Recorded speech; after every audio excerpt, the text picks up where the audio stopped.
Par le nom d'Allah, le tout miséricordieux, le très miséricordieux.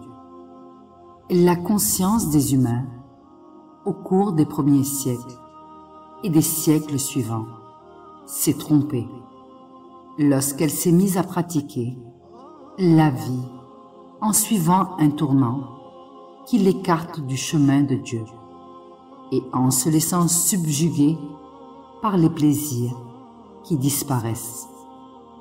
La conscience s'est trompée lorsque les hommes ont été invités à croire en un Dieu unique et éternel.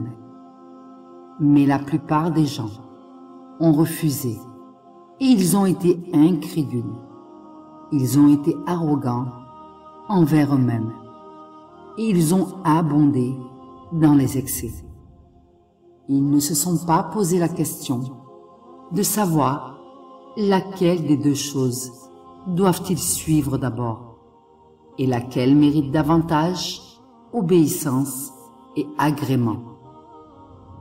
Un Dieu qui te donne et que tu ne vois pas, ou un Dieu que tu vois et qui ne te donne pas. Un Dieu qui a en main le bien, qui est capable de tout et que tu ne vois pas, ou un Dieu qui n'entend ni ne voit, qui ne te donne rien et que toi tu vois.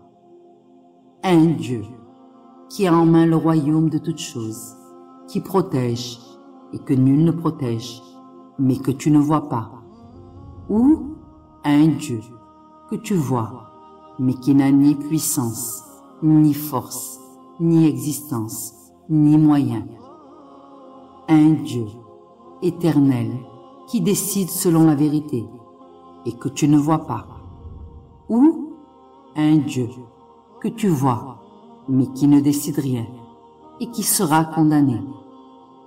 Référez-vous au livre de Dieu, le Très-Haut, et voyez ses beaux noms et ses bienfaits.